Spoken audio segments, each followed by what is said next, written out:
Magandang umaga po muli. Ang inyong kaibigan po, si Juan Liwanag, ay meron na namang ipapakita sa inyo. Mapapansin po ninyo, bukod sa pagsubok namin ng mga organic na pagkain ng ating mga isda, ay nilalagyan natin sila palagi ng fresh water para sumigla sila. So makikita po ninyo kung gaano kasigla yung mga maliliit nating isda na pinalalaki. Yan po sila.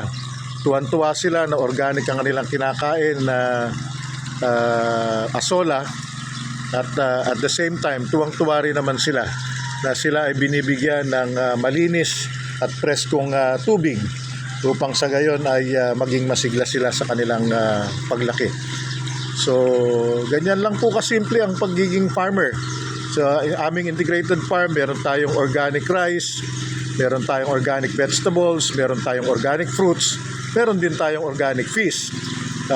Darating ng araw, mag-aalaga tayo ng mga iba pang organic na pwedeng maging pagkain ng tao, like free-range chicken, goats. Meron na po kaming inaalaga ang kalabaw, meron tayong mga chicken layer. So pagka po ganito ang ating klase ng pamumuhay, palagay ko wala ka mang pera, wala ka mang cash, hindi ka magugutom. Kung ikaw ay empleyado lamang at umaasa sa sweldo na maraming deduction, maraming taxes na binabayaran,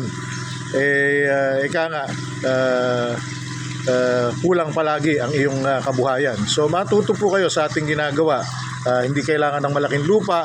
Kung wala kang lupa, pwede kang gumamit ng paso, pwede kang gumamit ng PET bottle.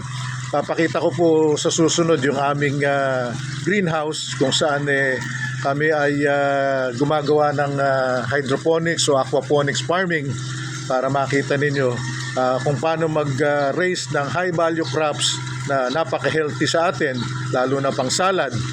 So meron po kayong mga matututunan na simpleng bagay pero pagpapaunlad ng buhay. Maraming salamat po at magandang umaga. Si Juan Liwanag, ang inyong kaibigan.